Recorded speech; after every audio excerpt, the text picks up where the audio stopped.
¿Qué tal?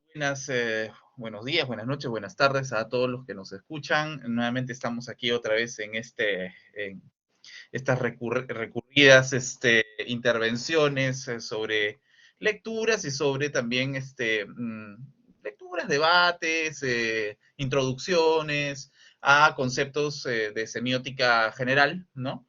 Eh, y en esta oportunidad nos estamos juntando para discutir dos breves textos, ¿sí? Que se los voy a compartir justo en estos momentos. Uno de ellos es, ahora se los voy a ratito, aquí está. Vamos a ver, compartir. Aquí. Sí, uno de ellos es el tratado del signo visual del famoso grupo Mu, ¿no? El grupo Mu, en todo caso, el grupo Mu. Y que este grupo, digamos, de intervención semiótica era básicamente una organización en la que estaban importantes semióticos, ¿no? Como Jean-Marie Klinkenberg, del cual vamos a discutir hoy día, estaba el mismo Jacques Fontanil, que se consolidó en los años de los 60, de los 70, y que produjo bastante literatura importante, sobre todo en este libro de Tratado de Signo Visual, y antes, que fue publicado, si mal no recuerdo, en el 92. ¿No?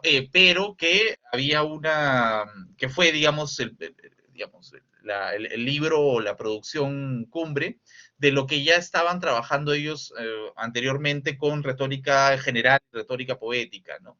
Entonces, el grupo Mu, que es un grupo consolidado nuevamente por Jean-Marie Klinkenberg, el propio Jacques Fontanil, ¿no? Philippe Minguet, eh, eh, muchos semióticos que empezaron a consolidar, digamos, esta idea de el estudio de la retórica, ¿no?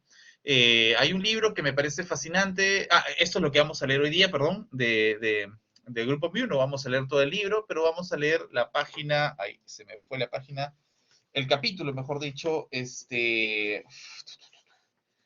capítulo 243, ¿no? En la página 243 de este libro, que es de fácil acceso, eh, es fácil de conseguir este libro.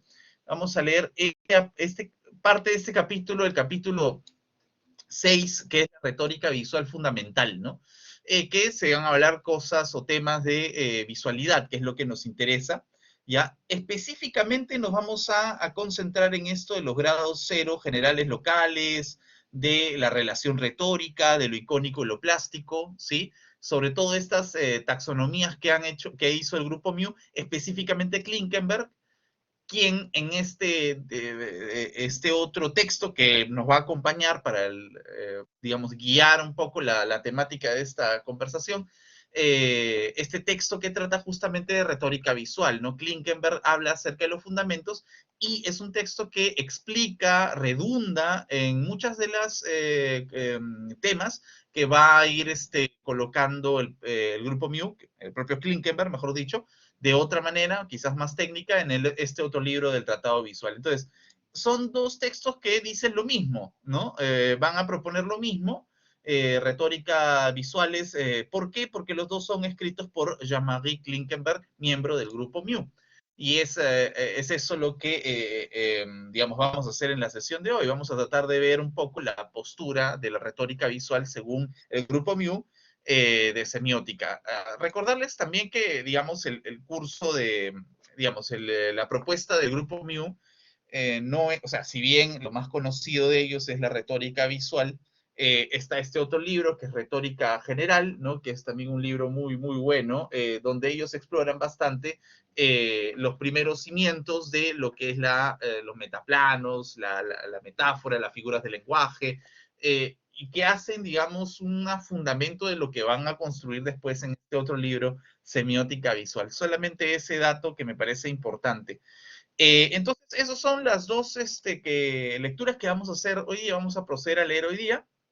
o a discutir, o a resumir, o a explicar, ¿no? Para las personas que de alguna manera crean, o quieran, o quisieran, pues adentrarse en los fundamentos de la retórica visual, al menos desde un punto de vista muy concreto, porque la retórica visual es muy grande, podemos partir del aporte de Klinkenberg a este tópico, ¿no? A este tema, ¿no? Retórica visual, desde el punto de vista de Jean-Marie Klinkenberg, miembro del grupo Miu, semiótico belga importante, ha publicado de hecho con la Universidad Jorge Tadeo Lozano hace tiempo.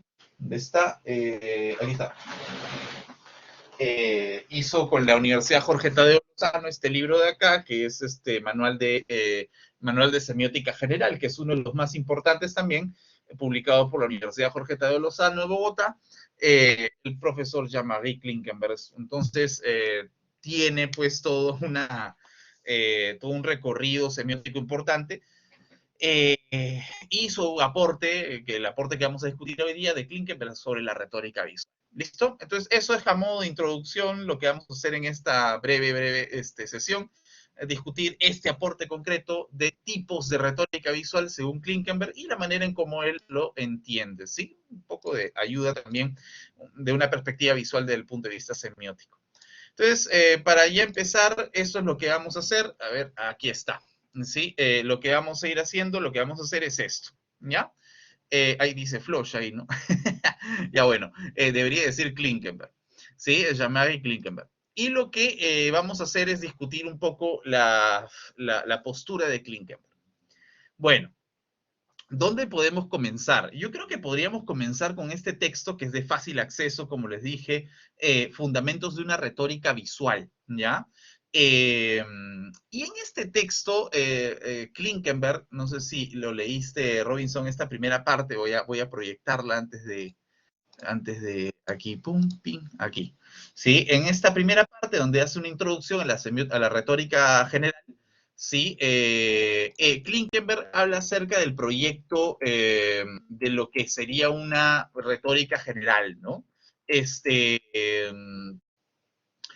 aquí lo que me importa un poco de Klinkenberg es la manera en cómo, aparte de introducir lo que es el proyecto de una retórica general, o la famosa elocutio, ¿no? La forma de expresión, ¿no?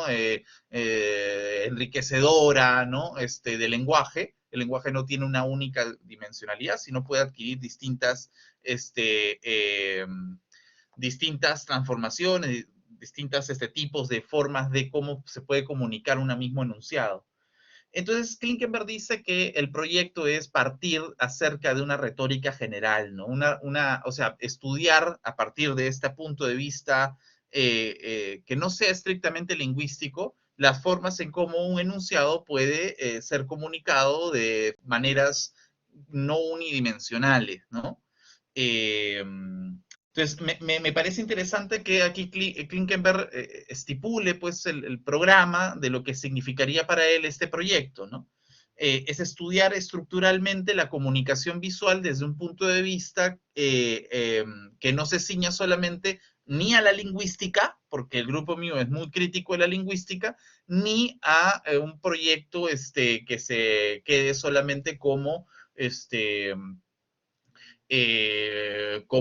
dentro del lenguaje unidimensional, ¿no? La retórica es, digamos, una composición, una producción de enunciación rica, ¿no? De enunciados ricos, ¿no?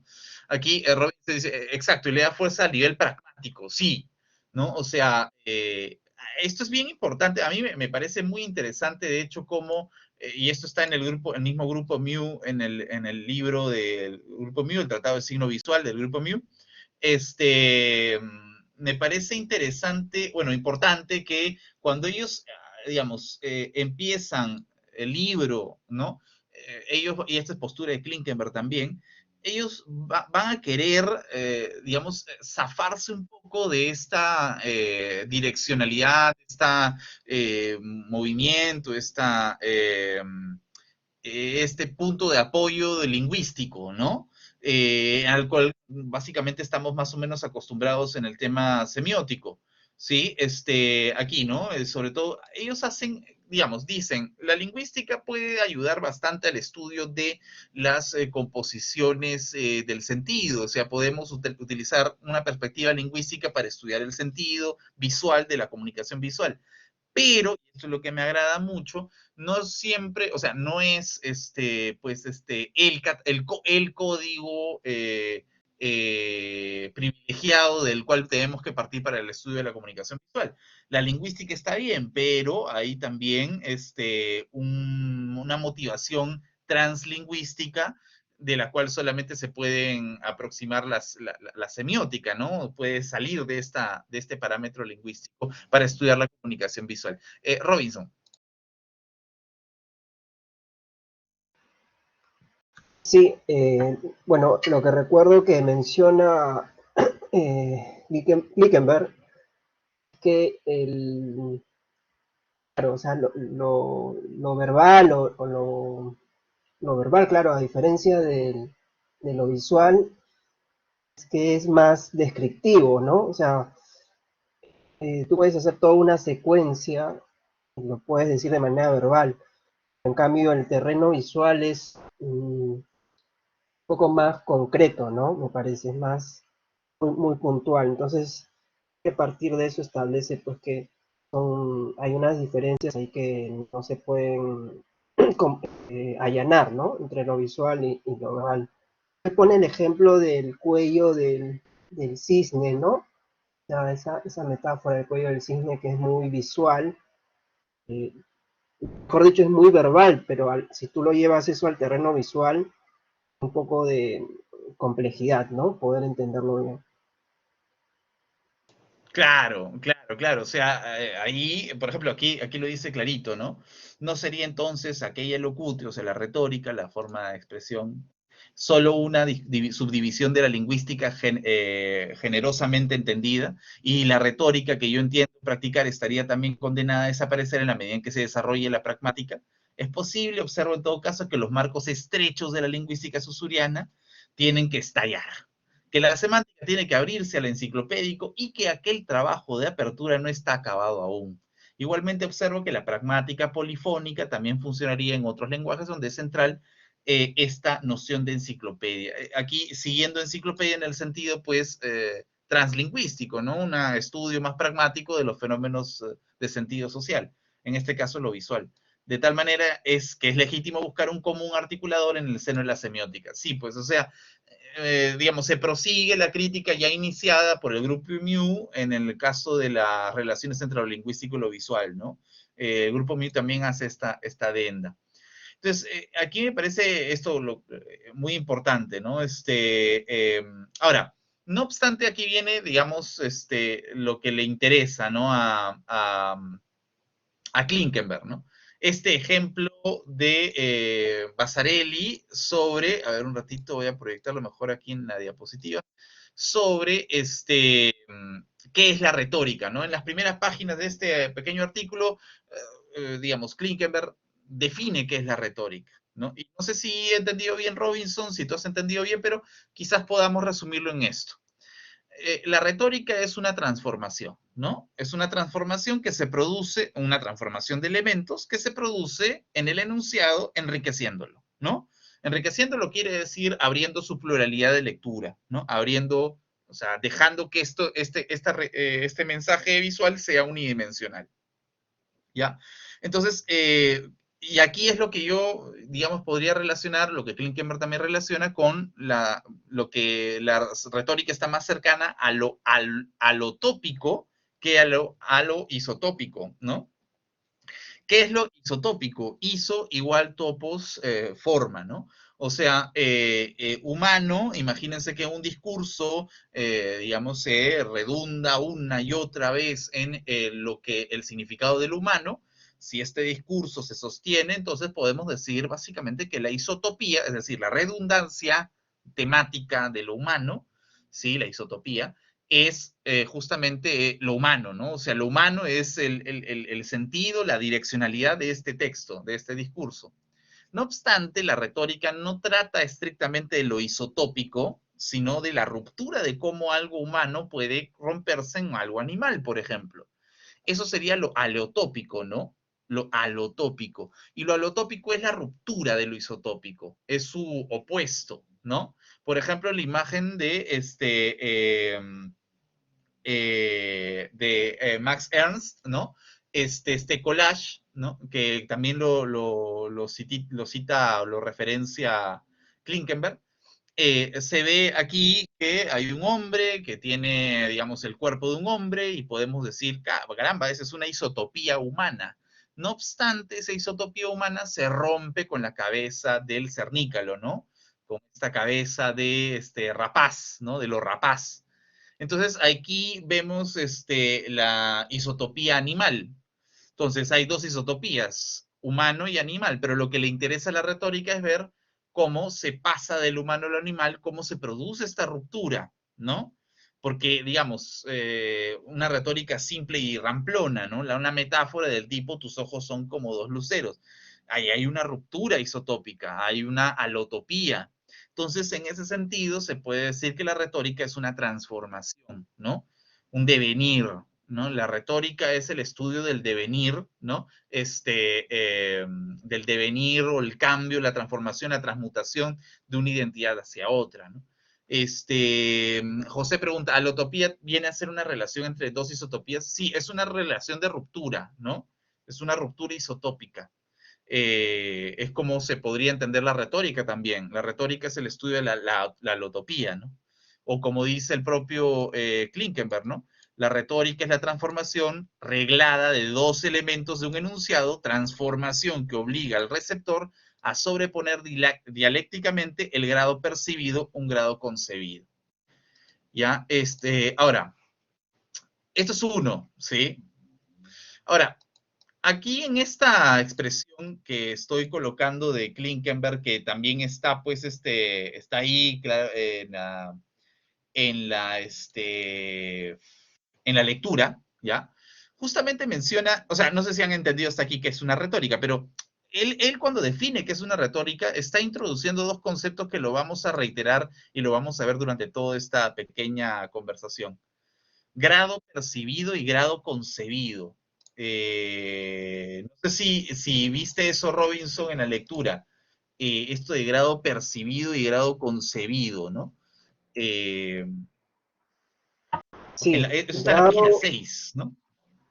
grado percibido es lo que tiene mayor, eh, es más fácil codificación.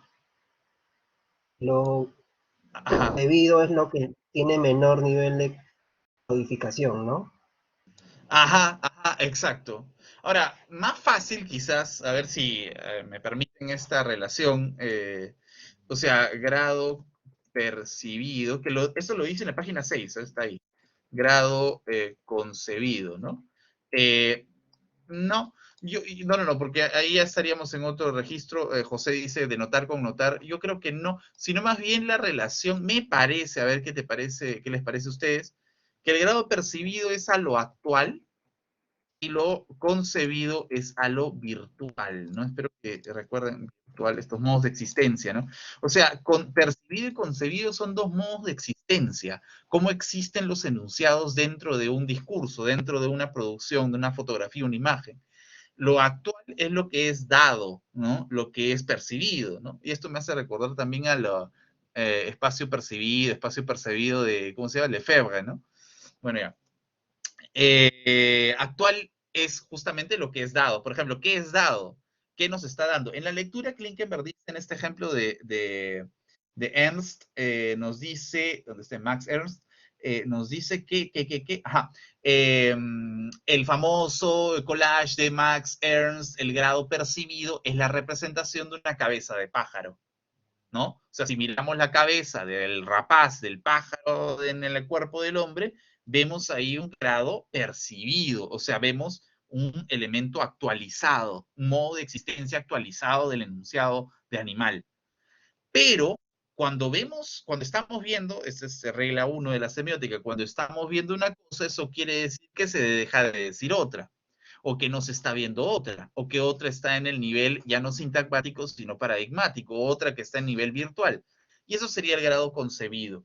Lo virtual, ¿qué es? Lo virtual es un retiro, ¿no? Es cada vez menos de un menos, ¿no? Es un retiro, es, digamos, un enunciado que está a nivel afectando, ¿no? Está retirado, mejor dicho, no está visible, pero que está afectando el enunciado en torno a esa ausencia, ¿no? El grado concebido sería la cabeza de hombre, ¿no?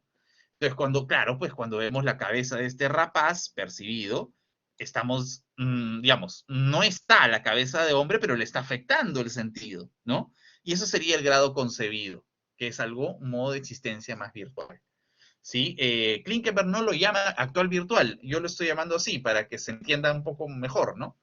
Actual virtual, ¿no? Son modos de existencia de un enunciado, ¿no? De un proceso de enunciación.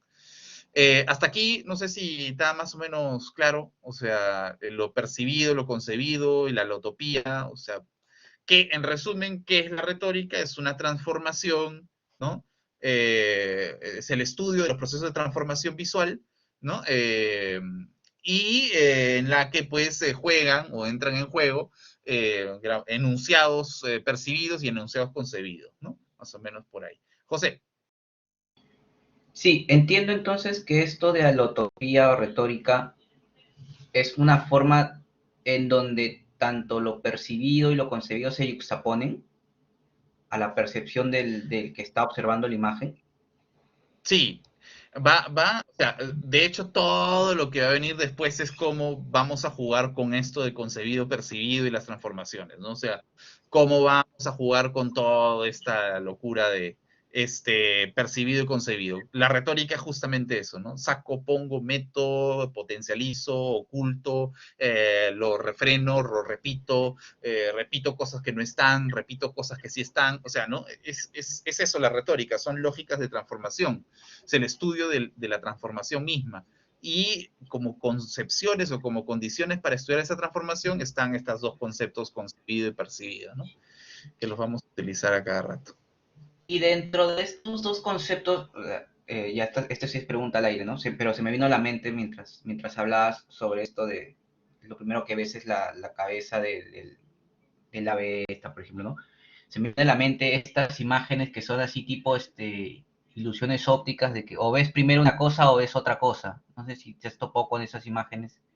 Ah, pero por supuesto, eso también es un juego retórico, o sea, esa es digamos, la madeja, ¿no? La construcción, digamos, de la retórica para Klinkenberg, ¿no? El juego o Basarelli, claro, después toca Basarelli con el cuadrado círculo, ¿no? El cuadrado círculo, la pelota cuadrada, ¿no? ¿No? Justamente cuando Klinkenberg desarrolla la teoría de retórica visual, va a colocar esto que tú estás diciendo, ¿no? Lo presente y lo ausente, ¿no? Eso es lo que va a hacer, ¿no? Okay, Entonces, para volver un poquito al texto, aquí Robinson nos está diciendo, sí, después lo toca con Basarelli. Bueno, en este texto que es bien, les invito a que lo lean, ¿no? Porque aquí está de grados generales y grados locales, que es exactamente lo mismo que está trabajando acá, ¿no? 240, un ratito. Aquí. Sí, aquí, ¿no? O sea, grados generales y grados locales. O sea, lo que está desarrollando Klinkenberg aquí, grados generales y grados locales, es lo que está desarrollando con el grupo Mu en la página 237, la traducción en español. Pero lo que me importa a mí es justamente aquí habla sobre el contexto pragmático y todo, lo que me importa es esto de acá, ¿no? Esto de aquí, concomitancia de lo plástico y lo icónico y la relación retórica, que lo va a desarrollar Klinkenberg más adelante aquí, cuando hable de la relación retórica, y él va a decir que hay 4 modos de relación entre lo concebido y lo percibido. 4 modos de relación en lo concebido y lo percibido, ¿ya? Y aquí empieza justamente lo que yo creo que es la propuesta de Klinkenberg para ser más directos y ya no estar metiéndonos un poco con la teoría de la retórica, sino a ver, ¿qué propone Klinkenberg? ¿Cuáles son las estrategias? ¿De qué manera podemos entender la retórica y cuáles son los tipos de, ¿no? Porque es lo que me interesa desarrollar. La relación retórica, 4 modos de relación entre grados percibido y concebido, es lo mismo que está acá. 4 grados de relación entre concebido y percibido. Bueno, volvamos un poco ay Dios, a a la diapositiva que estuve preparando. A ver, me parece a mí que podríamos nosotros resolver de lo que trata una retórica visual en torno a estos dos conceptos, ¿no? O al menos Klinkenberg dice, la retórica visual podría resolverse considerando estos 4 conceptos, ¿no? Estos 2 conceptos en realidad, ¿no? Ausencia, presencia, conjunción, disjunción. Ustedes ya conocen esos conceptos, pero vamos a resumirlos. La ausencia. Bueno, como dice José, a veces en las expresiones visuales no van a estar o van a estar ausentes o van a estar retirados algunos enunciados. Pero ojo, en semiótica nosotros siempre decimos, no por el hecho de que no esté inscrito, percibido en el enunciado, no quiere decir que eso que no está no esté afectando ese enunciado, ¿no? Si yo te digo, por ejemplo, por si acaso yo no soy infiel, ¿ah? Imagínate que yo le digo eso a una persona, ¿no? El hecho de decir que no soy infiel no quiere decir que el hecho, que el enunciado ser infiel, ¿no? O afirmar que ser infiel no esté determinando ese enunciado, ¿no? Lo está determinando, ¿no? El hecho de decir, sí, por ejemplo, no sé, pues la libertad de mercados debería ser justamente el camino de la sociedad liberal, ¿no? Ponte. Al decir o afirmar que hay una libertad de mercados, estoy dejando de decir también que hay una, digamos, o estoy oponiéndolo a un elemento que en ausencia está determinando justamente esa afirmación, ¿no? Que puede ser la opresión, ¿no? O la dominación, ¿no? ¿Dónde está? ¿Qué es el concepto de dominación para un liberal, ¿no? Eso, ¿no? O sea, lo que se dice está determinado por la ausencia de lo que no está, ¿no? Pero bueno, esos son conceptos de la semiótica estructural clásica, ¿no? Ausencia, presencia, ¿no? Algunas cosas que se nos muestran en el enunciado, otras que no están. Yo veo la cara de un cernícalo, de un rapaz, y no veo la cara de un hombre. Ausencia, presencia, ¿ya? 2 conceptos súper importantes. Y los otros 2 conceptos que también son importantes son conjunción y disjunción. ¿Sí? 2 conceptos súper importantes, conjunción y disjunción. ¿Qué es la conjunción? Bueno, cuando 2 elementos están unidos. ¿Qué es la disjunción? Cuando 2 elementos están disjuntos. Ya en semiótica narrativa también esto se utiliza bastante, ¿no? Conjunción es cuando el sujeto está con, por ejemplo, Mario Bros está con la princesa, ¿no? Los dos están integrados en el discurso, ¿no? El sujeto 1 tiene lo que ha pretendido, ¿no? Están juntos, ya está. Disjuntos, ¿qué es? Cuando el sujeto 1 no está con el sujeto 2, ¿no? O con el objeto de deseo pretendido. Bueno, lo mismo pasa en la enunciación visual, ¿no? Hay elementos que están unidos, muy juntitos, y elementos que están separados, ¿no?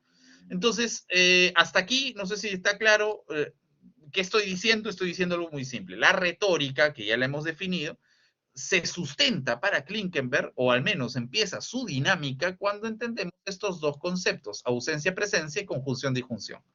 Hay cosas que no van a estar presentes en el texto enunciado visual, la comunicación visual, y otros que sí, ¿ya? Y hay elementos que van a colocar conjuntos, ¿no? A 2 unidades visuales, o a veces de manera disjunta.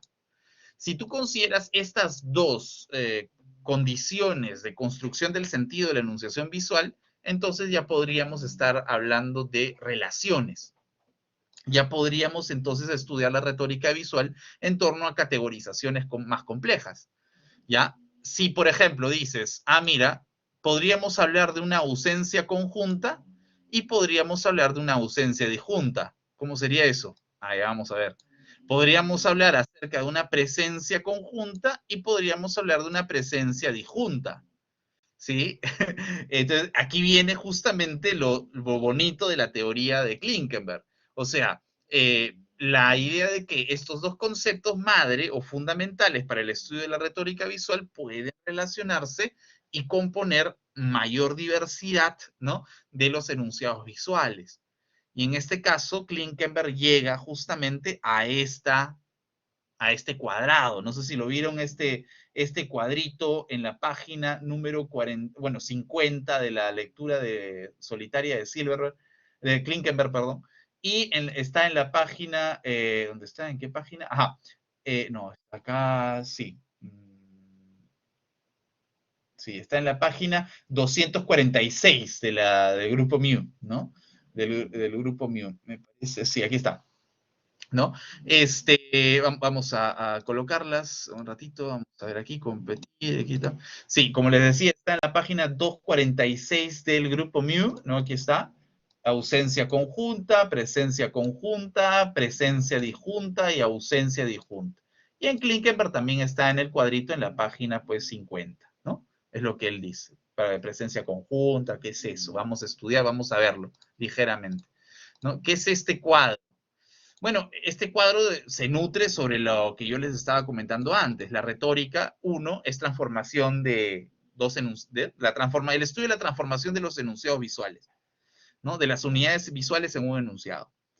Y para esto tenemos que entender de que la semiótica podría darnos una clave para el estudio de estas transformaciones, que podrían ser ausencia, presencia, conjunción y disjunción. Tiene que ver mucho con esto de grado concebido y grado percibido. Y es así como, si los relacionamos estos cuatro conceptos, podríamos tener esto, ¿no? Sí, la del 246 es más amplia, la del grupo mío es de hecho un poco más compleja, ¿no? José dice la psicología, mala palabra, no mentira, me parece que se aplaca de estas, apalanca de estas presencias. Ejemplo, si ves primero la figura A, significa que ¿no? Claro, sí, la conjunción, ¿no? Exacto. Ahora, a ver, entonces, la retórica es transformaciones. Para estudiar un poco más estructuralmente la retórica, sugerimos, o se sugiere, o Klinkenberg sugiere estos cuatro conceptos: ausencia, presencia, conjunción, disjunción. ¿Sí? Si los mezclamos, si los relacionamos, tenemos pues un estudio dinámico de tipos de retóricas. Por ejemplo, ¿no? Habrán retóricas, voy a señalarlo aquí, vamos a ver, aquí, esto acá, esto aquí, ya está, y esto con este ya, aquí. Sí, ay Dios, ¿qué es esto? Espérate, no domino bien, aquí está, bueno ya, voy a señalarlo así nomás. A ver, por ejemplo, habrán presencias con, no, es que esto es así, ¿no? Ya está, ya, ok, listo, ya, perdón por la...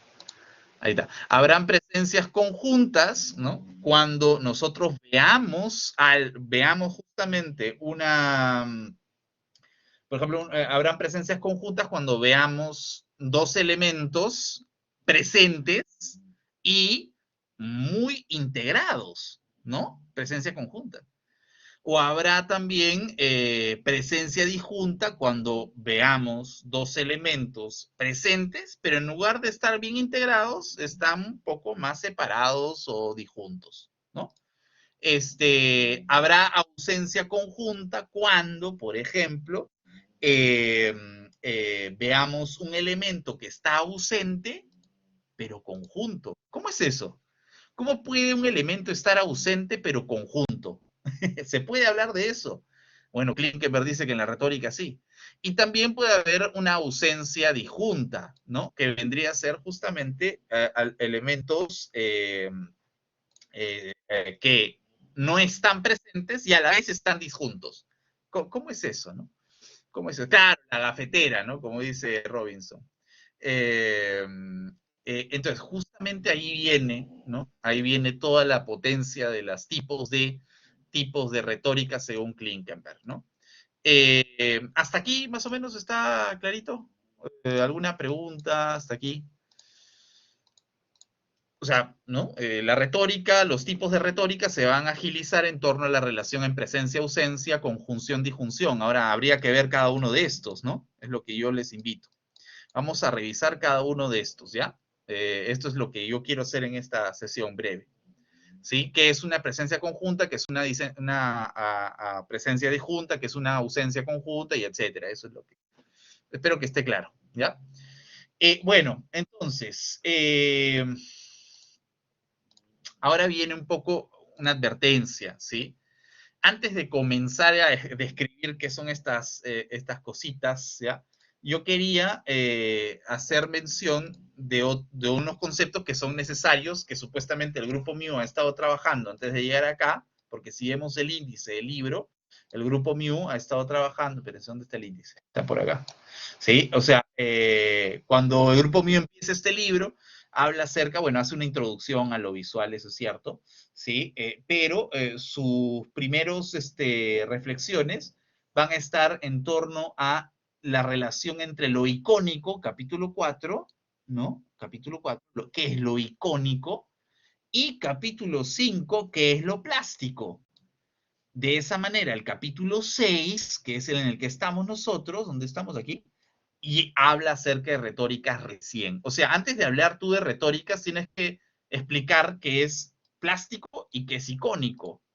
Ahora, yo espero que ustedes recuerden que nosotros hemos hecho un video de lo plástico y lo icónico, ¿ya?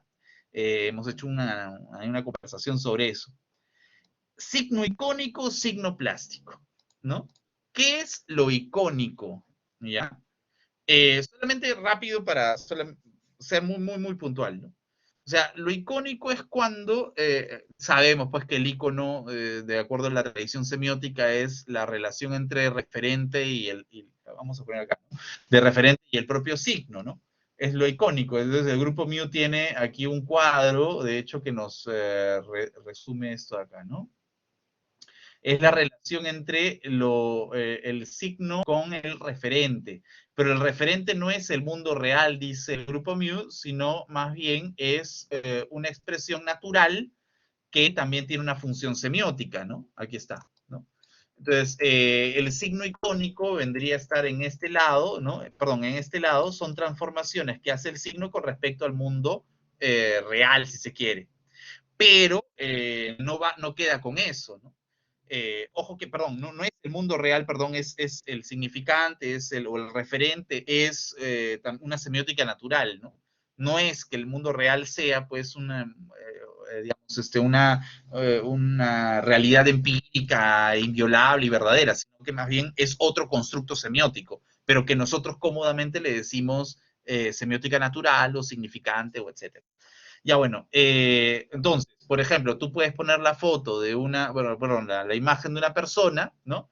Y el referente va a ser la representación de esa persona, ¿sí? Es de esa imagen, ¿no? Ahora, ¿el tipo qué es? El tipo, brevemente, para resumir, el tipo es una suerte de signo que permite, ¿no? Anclar o permite hacernos entender que existe una imagen que puede, digamos, anclar el sentido de esa representación icónica.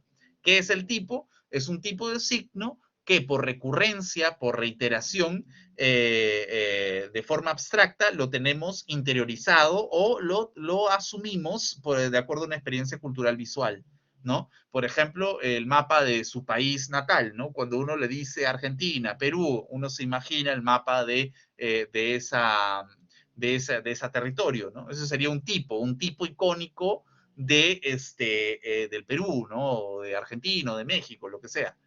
Entonces, o cuando decimos un ave o un pato, el tipo icónico de un pato es siempre mirando de perfil, o etcétera. Y eso es lo que va a interactuar mucho con la representación de un pato, por ejemplo, ¿no? Que es el significante, la representación del pato en un dibujo y el tipo, qué tan relacionado está al tipo ese dibujo del pato.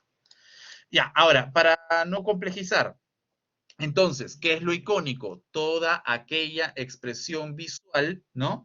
Que comporta figuras, que comporta una complejidad relacionada pues a la cultura, relacionada a la representación de un modelo natural, o de una referencia natural, ¿no? De la cual el enunciado está representando, ¿no? O un icono, un signo icónico podría ser un zapato, ¿no? Una foto de un zapato, la foto de una pipa, el cuadro de vemos ahí la figura, pues, de un ciervo, ¿no?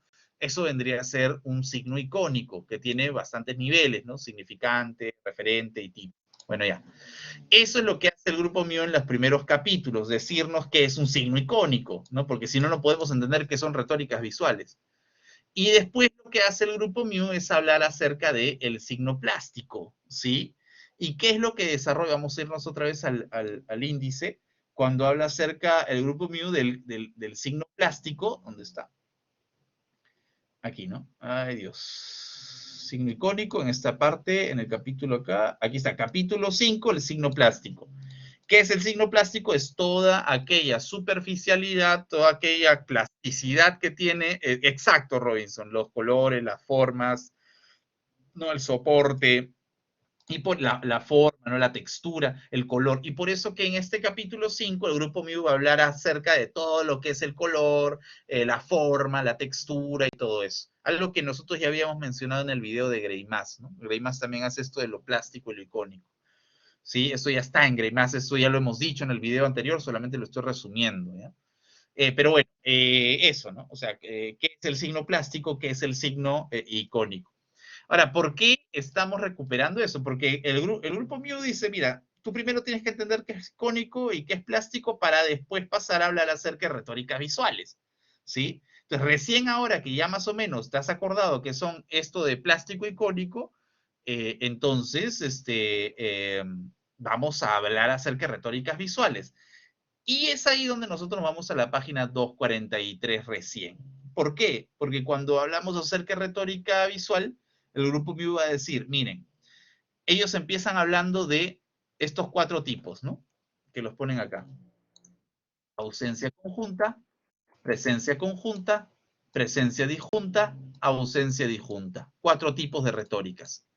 Y lo que ustedes cuando lean este texto van a ver es que al comienzo ellos van a hablar acerca de estos 4 tipos de retórica visual en la retórica icónica o como parte de la retórica icónica, ¿sí? O sea, cómo a través de iconos podemos usar estos 4 modos de retórica para construir, pues, construcciones de comunicación visual.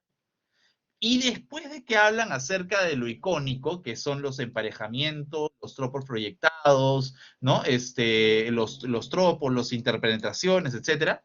Después de hablar de lo icónico, hacen lo mismo, pero con lo plástico, ¿sí? Por eso he estado un poco recordando la diferencia entre icónico y plástico. O sea, vamos a aplicar estos 4 modos que nos está colocando Klinkenberg aquí, tanto a lo icónico como tanto a lo plástico, ¿sí? O sea, va a haber una presencia conjunta icónica como también plástica. Va a haber una presencia disjunta icónica como también plástica, y así. Ahora, para las personas que no estén, pero estén perdidas, vamos a poner ejemplos, no se preocupen, pero esa es la teoría, ¿sí? Esa es la teoría. Ya, ok. Entonces, partamos acá. Yo voy a hablar entonces acerca de cada uno de estos niveles, presencia conjunta, presencia disjunta y etcétera, pero señalando primero el nivel plástico de la presencia conjunta y después su nivel icónico, igual con la presencia disjunta y así, ¿ya? Entonces, ¿qué les parece si pasamos primero a la presencia conjunta? Que no haya alguna otra pregunta. No, eso. Bueno, ya. Vamos a pasar aquí. Listo. Entonces, vamos a pasar a la presencia conjunta. ¿Qué es la presencia conjunta? Ya, miren, yo he puesto acá algunas características. A ver, Robinson, tú me dirás que si sí estás de acuerdo o no, tú que has leído la lectura. ¿Qué es la presencia conjunta? La presencia conjunta es cuando hay una sustitución parcial, ¿ya? Cuando aún no se reconocen los rasgos fusionados, ¿no? O sea, se reconocen aún, perdón, los rasgos fusionados. Cuando aún todavía se reconocen los rasgos fusionados. Cuando hay coincidencia, cuando hay interpenetraciones, ¿ya? ¿A qué me refiero? Yo creo que la mejor manera para entender qué es una presencia conjunta es empezando con lo plástico, ¿sí? Miren, por ejemplo, estos 2 niveles de estos elementos de arriba. Son plásticos, son formas. La forma círculo y la forma cuadrado, ¿ya? Presencia conjunta, ¿qué quiere decir? Que hay 2 elementos que están presentes y conjuntos, o sea, mezclados. Por ejemplo, yo veo aquí el círculo y veo aquí el cuadrado, en el medio veo una interpenetración de ambas formas, es decir, veo una suerte de círculo cuadrado, ¿no? O eso es lo que he querido hacer al menos. No veo una especie de cosa así, ¿no? Un círculo cuadrado, ¿no? Una cosa así, ¿no? Entonces, reconocemos todavía los elementos de lo circular, pero también reconocemos los elementos de del cuadrado, de la forma cuadrada. Entonces eso sería una presencia conjunta. Hay una sustitución, pero parcial. Aún se reconocen los rasgos fusión de los elementos, ¿no? Es una transformación que todavía nos está haciendo ver, pues, que hay rasgos de uno y rasgos de otro, hay coincidencia, ¿no? A nivel de lo plástico, entonces, Klinkenberg propone el ejemplo de presencia conjunta no sé si leíste eso, Robinson, del ejemplo que él pone en presencia conjunta, son estas figuras, que él, la mandala, ¿no? O estas máscaras del arte, exacto, estas máscaras, él pone aquí el ejemplo, ¿no? ¿Dónde está? Estas máscaras del estilo, espérense, vamos al grupo acá, icónico, no, esto no es aquí, ajá, aquí está, ausencia conjunta, presencia conjunta, ajá, sí, de la costa oeste, dice, de la cultura, Tuacuitul, Aida, etcétera, ¿no? O sea, culturas emergentes, culturas míticas, ¿no? Incluso precolombinas, en nuestro caso, que utilizan bastante estas relaciones de oposición círculo-cuadrado, pero en una sintonía que nos permite ver sus cooperaciones, sus interpenetraciones, ¿no? Plásticas. Por ejemplo, en la forma de esta máscara, ¿no? Nosotros podemos ver, ¿no? Que hay en forma círculo cuadrado, ¿no? O sea, círculos, pero los círculos también tienden a ser más geométricos, o las propias mandalas, ¿no? Son interpenetraciones, ¿no?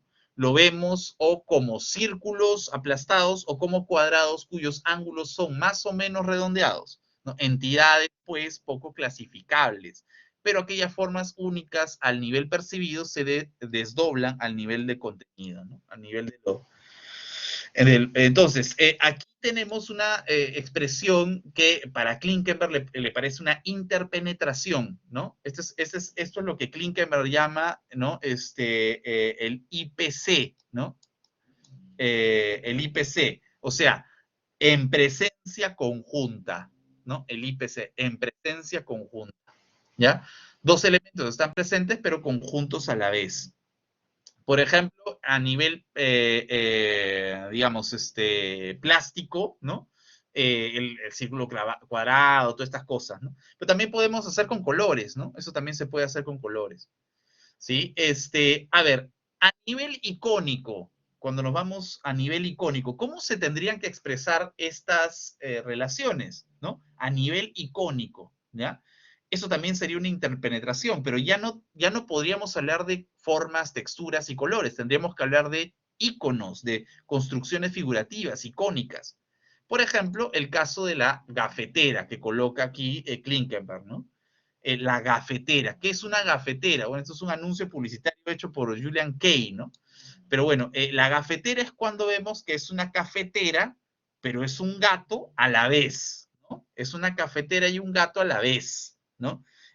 Hay dos elementos que al unirse crean uno solo, pero todavía distinguimos uno y otro, ¿no? Esto es lo que, incluso aquí a nivel de lenguaje, es lo que Deleuze llama, bueno, en la lógica del sentido, en las primeras páginas, en los primeros capítulos de la lógica del sentido, llama las palabras baúl, ¿no? Las palabras valija, ¿no? Una palabra valija, una palabra baúl, que era lo que él detectó, identificó que estaba en la presencia de la obra de Lewis Carroll, ¿no? Que son esa suerte de neologismos que albergan la fusión de dos palabras que al unirse crean un acontecimiento lingüístico, ¿no? O sea, dos palabras que se unen y crean la explosión de sentido. El devenir animal, por ejemplo, de Deleuze, ¿no? Que aquí quizás podríamos hablar de una presencia conjunta a nivel icónico en estas figuras de acá, ¿no? Raw food, ¿no? Es un gato, pero es un perro que es chili. Entonces, Raw food le pone el nombre de chili dog, ¿no? O sea, la mezcla de dos cosas que interpenetradas crean una nueva entidad icónica. Estamos hablando de icónico, ¿no? Como el nombre de los superhéroes, dice Spider-Man, dice, puede ser, no sé. Ahora, claro, eso es en el nivel lingüístico, pero a nivel, icónico, ¿no? Vemos eso. Claro, buen ejemplo eso de los superhéroes como palabras baúl. ¿Serán los superhéroes palabras baúl? Vamos a ver. Este es Sergei Chukhanov, que es justamente esta idea de Leviatán, de rinoceronte, que a nivel, pues, tiene estas representaciones de base fuertes, sólidas, pero que a la vez está unido a una ciudad, ¿no? Esta idea de la ciudad de piedra, creo que el propio Escher tiene, ¿no? Una obra que es una piedra flotando sobre o sea, una piedra flotando sobre el mar y encima de la piedra hay una ciudad, ¿no? Pero bueno. De alguna manera esto de la gafetera, de las palabras baúl o los enunciados, pues, que unidos crean una nueva entidad sin dejar que se reconozcan en esta impenetrabilidad los elementos icónicos distinguibles de ambos, ¿no? El gato y la cafetera, ¿no? Todavía vemos un gato, todavía vemos una cafetera, pero el chiste es que, o el sentido es que hay una presencia conjunta. Presencia, ¿por qué? Porque están presentes el gato y la cafetera y a la vez conjunta porque están mezclados, ¿no? Están íntimamente mezclados. Lo mismo pasa pues a nivel icónico. A nivel icónico y a nivel plástico hay una presencia conjunta. ¿Se entiende? ¿Hasta aquí, más o menos? La presencia conjunta. Está bien, ¿no? A ver, vamos al opuesto, ¿ya? Vamos al opuesto. Hasta ahorita estamos viendo la presencia conjunta, pero ¿cuál es el opuesto, no? ¿Cuál es el opuesto de la presencia conjunta? Lo totalmente opuesto sería la ausencia disjunta, ¿no?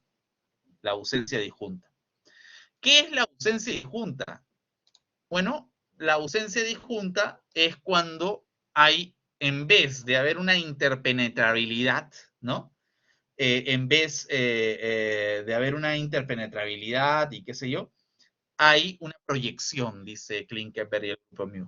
Hay una ocupación, ¿no? Solo una unidad visual es expresada, la otra está en permanente ausencia, ¿no? Pero no por ello no está determinando el enunciado visual. Hay casualidad y reemplazo. Hay un tropos proyectado, ¿no? Es el elemento visual, ya no es tan interno, sino es más externo, ¿sí? A ver, para explicarme. Por ejemplo, vemos aquí esta figura. Es un cuadrado, ¿sí? Es un cuadrado, pero que evidentemente, como opuesto a la presencia conjunta, no tiene un elemento del cual está conjunto, ni tampoco hay un elemento que está presente. Más bien, hay un círculo que está ausente y a la vez está disjunto, pero que genera justamente la producción semiótica, el sentido retórico visual. El ejemplo que pone Klinkenberg a nivel plástico, ya saben, formas, colores, texturas, etcétera, es esto del cuadrado círculo, ¿no? El cuadrado círculo. ¿Sí? Perdón, claro, el cuadrado círculo, ¿no? O sea, él dice, imaginemos que hay un cuadrado en una tela que se titula, o sea, que imaginemos que una obra de arte se hace en una galería de arte y de pronto ves un cuadrado así suprematista rojo. Y abajo, en la explicación, el título de la obra se llama Círculo, ¿no? Círculo, ¿ya? Entonces, eso para Klinkenberg es justamente una ausencia disjunta. ¿Por qué? Porque el círculo está ausente de la expresión de la enunciación visual, ¿no? Está ausente y además está disjunto, ¿no? Entonces, está súper externo a la obra en sí misma, ¿no? Pero no por ello no le está determinando, ¿no? ¿Ya? Evidentemente dice, para hacerse admitir como figura, la figura necesita cada vez más un discurso exterior o un dispositivo pragmático para valorizar y finalizar las características internas del enunciado.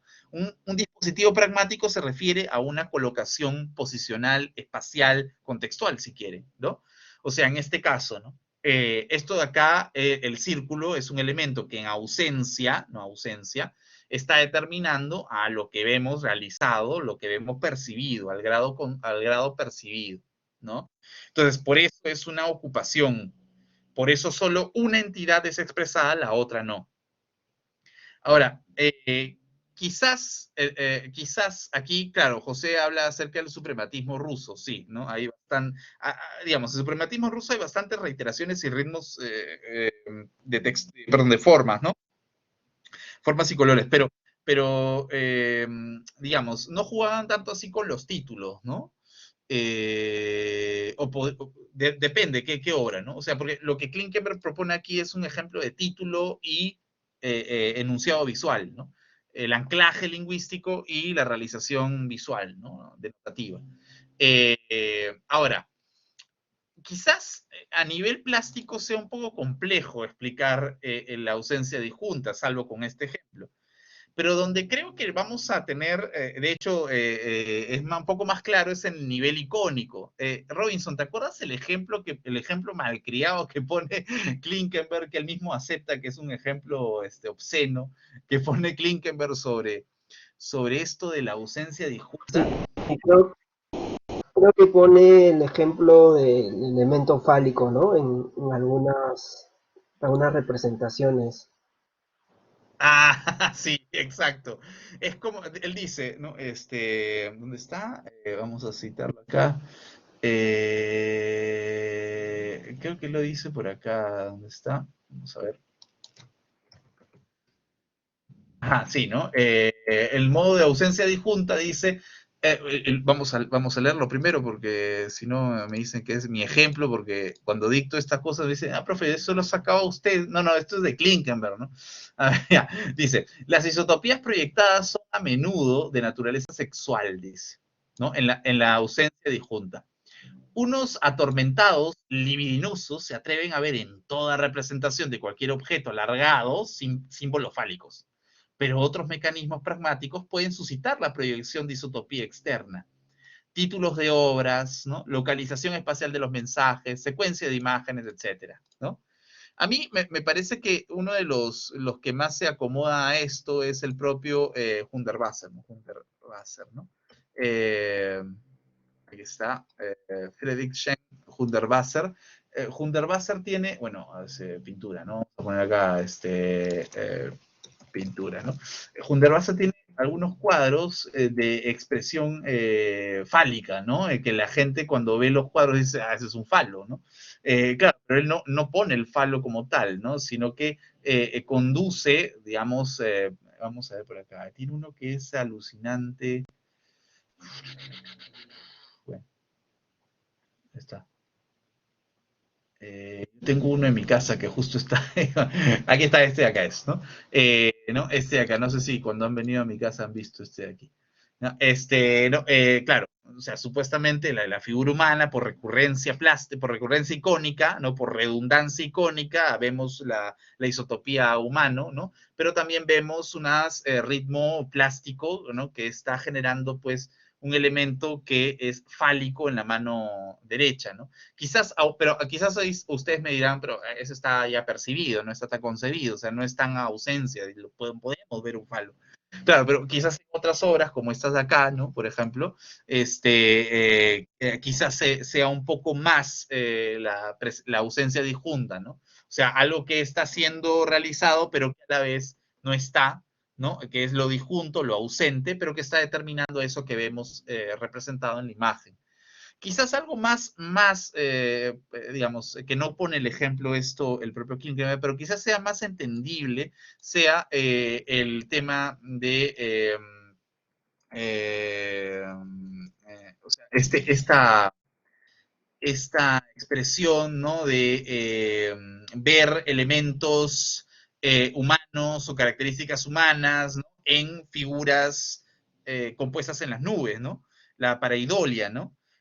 O sea, ver elementos humanos que no están evidentemente, porque una nube no es humana, no están presentes y están disjuntos, pero verlos instanciados en figurativamente las imágenes que tratamos de asemejar en las nubes, ¿no? O hay bastantes estas composiciones rocosas que algunas personas dicen, ahí se ve el dinosaurio, ahí está ¿no? el cocodrilo, como en Marcahuasi, ¿no? Como en Guayay, ¿no? En el bosque en Perú, ¿no? Guayay, el bosque de las rocas, una cosa así, ¿no? La gente ve figuras. Entonces, aquí hay un nivel icónico que podríamos decir que sería una una ausencia disjunta, están ausentes. No es que yo estoy viendo ahí a un elefante, pero la composición rocosa, ¿no? Y la posición pragmática, ¿no? La posición pragmática de mi observación hacia ese elemento, hace que yo actualice,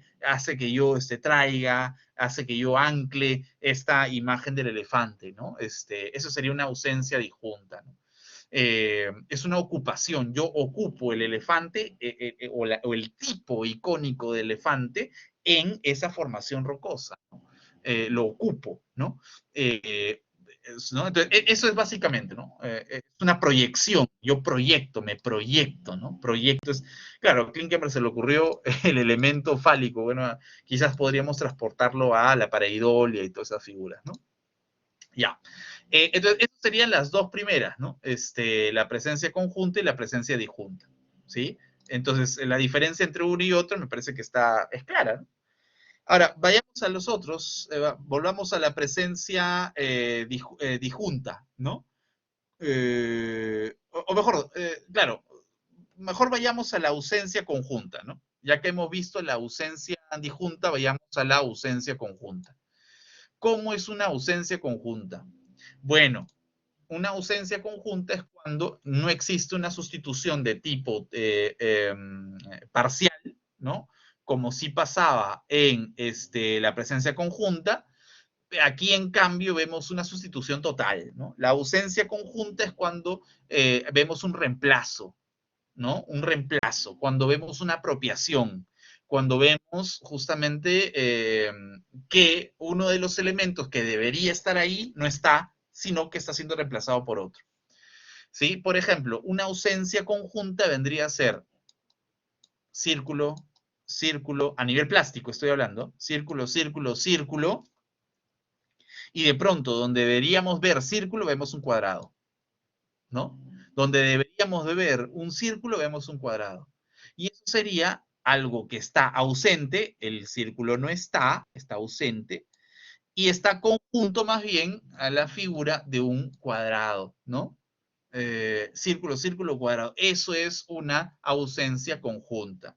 A nivel plástico, se ve muy bien en el ejemplo de Vasarely, ¿no? El Betelgeuse de Vasarely, ¿no? Cuando nosotros vemos, pues, que hay el círculo cuadrado, ¿no? O sea, igual acá, ¿no? Un círculo, círculo, círculo, pero ahí, ¡pum!, sale un cuadrado aquí, ¿no? Y de pronto nosotros vemos una ruptura, ¿no? Una ruptura que busca justamente reemplazar el círculo por el cuadrado, ¿no? Como en una superficie equivalente, ¿no? Entonces, esto sería lo que podríamos decir que sería una ausencia conjunta, lo que Klinkenberg dice, el grupo mu dice que es una ausencia conjunta, ¿no? Dice, y la reducción del desvío consiste en concluir que por polarmente opuestos que sean, estos motivos, ambos, círculo cuadrado, constituyen dispositivos muy simétricos, razón por la cual hablaré de hermanos enemigos, ¿no? Un hermano enemigo, ¿no? Un hermano enemigo es una ausencia conjunta, ¿no? O sea, están unidos pero ausentes, ¿no? No hay una congregación de hermandad que los asocie, ¿no? No, esto básicamente sería una ausencia conjunta. Y es algo que se resume en la lógica del reemplazo, ¿no? Reemplazar A sobre B en una cadena rítmica, ¿no? Que esperamos que aparezca un círculo, pero en vez del círculo aparece el cuadrado. ¿Sí? A nivel plástico. Y a nivel icónico, me parece que se presenta de una forma más obvia, ¿no? Klinkenberg pone el ejemplo de Tintín, ¿no? Del Capitán Haddock, ¿no? En estas primeras, digamos, los primeros historietas de Tintín, cuando Tintín hace sus primeras incursiones, se encuentra con el Capitán Haddock, se pierden en el desierto, qué sé yo, el Capitán Haddock empieza a ver a Tintín como si fuera una botella, ¿no? En un momento él está caminando delante, Tintín, del desierto, ¿no? De pronto lo ve como si fuera una botella. Entonces, la retórica icónica, aquí, perdón, la retórica visual, ausencia conjunta, nos dice, claro, aquí hay un reemplazo, ¿no? Aquí hay un reemplazo simultáneo, hay una apropiación de un elemento por otro, ¿no? Entonces vemos de que las pupilas, que deberían de ser dos pupilas, son reemplazadas por el elemento icónico de una botella. Ahora, ¿cómo sabemos que son pupilas? O sea, ¿cómo se genera el efecto de sentido? Ah, pues, por recurrencia icónica, por todas las redundancias icónicas de que en esta imagen vemos que es un humano, o sea, vemos una redundancia icónica humana, sabemos de que esa botella también es humana, pero tiene este efecto de sentido que nos dice que la mirada del Capitán Haddock es muy intensa con respecto a la bebida, al alcohol. En estos primeros cómics, el Capitán Haddock se estaba purgando el alcohol, eso es cierto. Ya, a ver, aquí me dicen en el chat, dicen, como la pelota Wilson en el náufrago.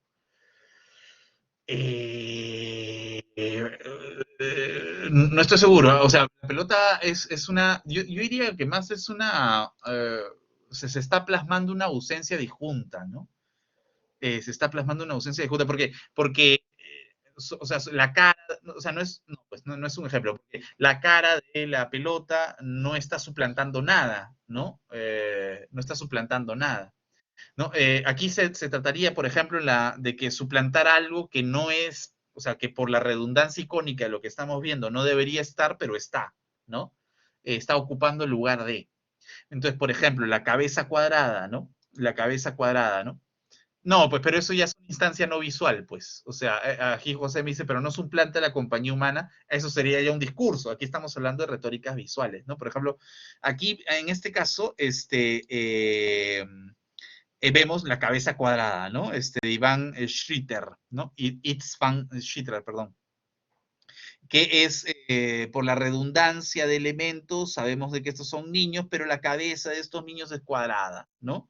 La cabeza de estos niños es cuadrada. O imagínate que icónicamente ponemos acá, no sé, pues el cuerpo de un hombre, una mujer, pero su cabeza es un garabato, ¿no?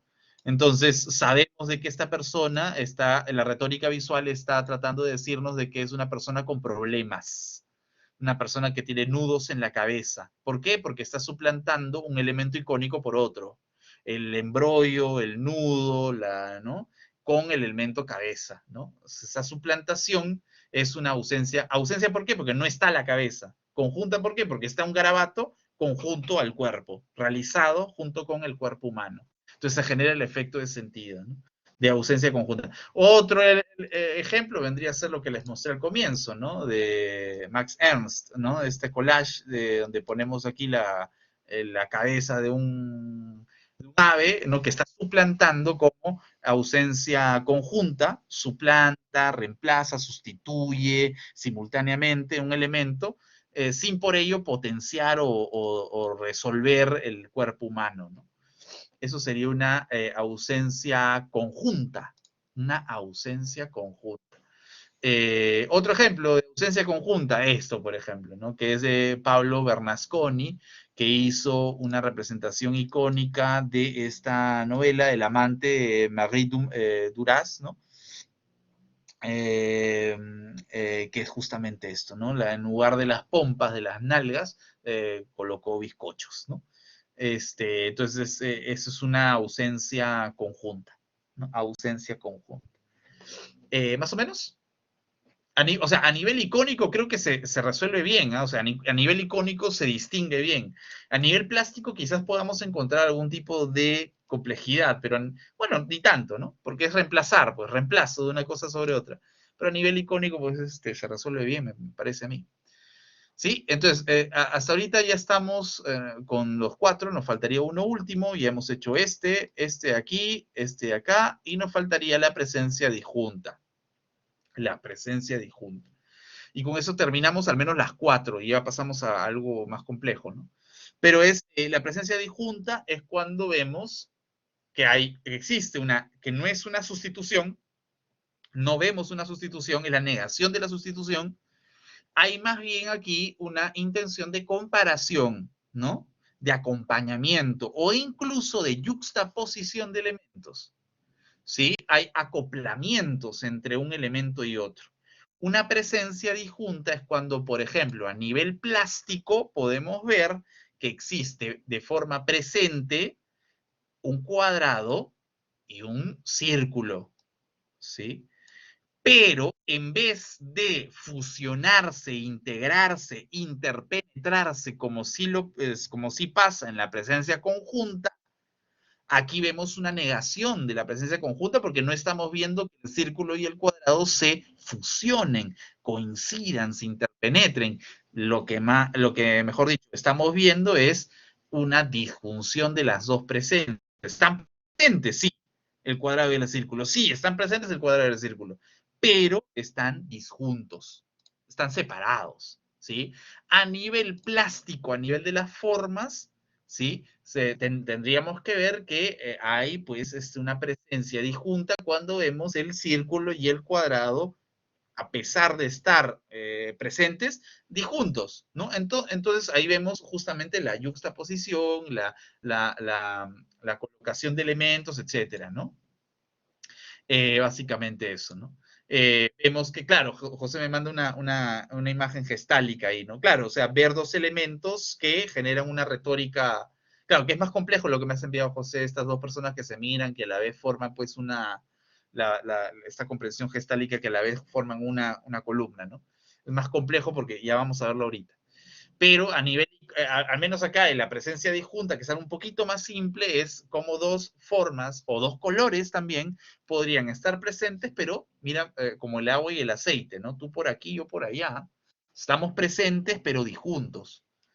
A nivel icónico, el ejemplo que pone Klinkenberg es este de aquí.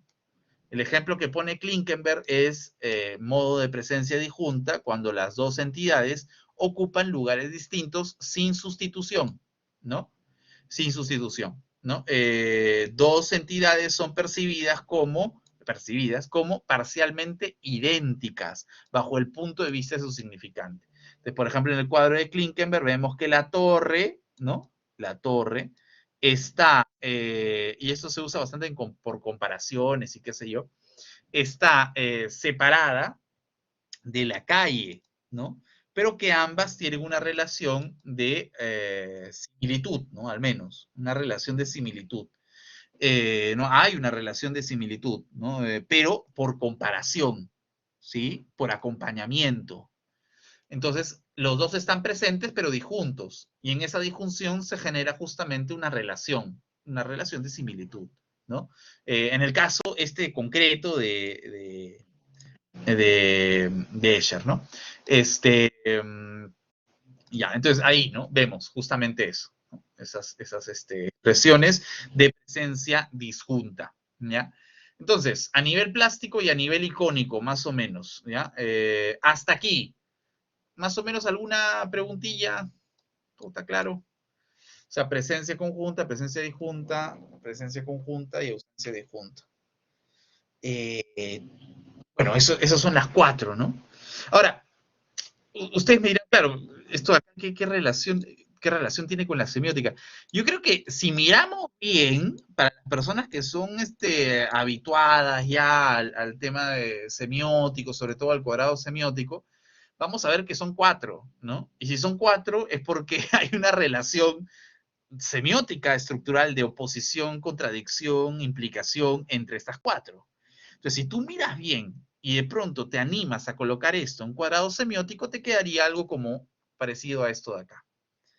¿Sí? O sea, digamos, lo que ha hecho Klinkenberg no es más que una composición de relaciones retóricas partiendo del fundamento del cuadrado semiótico, donde la presencia conjunta es opuesta a la ausencia disjunta, donde la presencia disjunta niega la presencia conjunta, donde la ausencia conjunta niega a la ausencia disjunta, ¿no? Entonces, y hay implicaciones.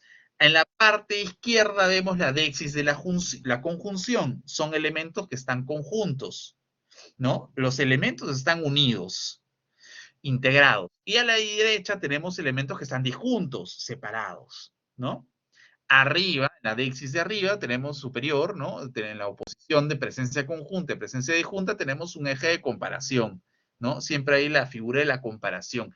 En cambio, abajo vemos la idea de la ocupación, ¿no? Ocupar algo, ¿ya? Y es básicamente esto digamos, una motivación de composición de los 4 tipos de retóricas. En mi opinión, podríamos utilizar estos 4 tipos de retóricas en una suerte de cuadrado semiótico, ¿sí? En una suerte de cuadrado semiótico. ¿No? Más o menos por ahí. Ahora, por ejemplo, no sé, pues si nosotros vemos, por ejemplo, este señor, ratito,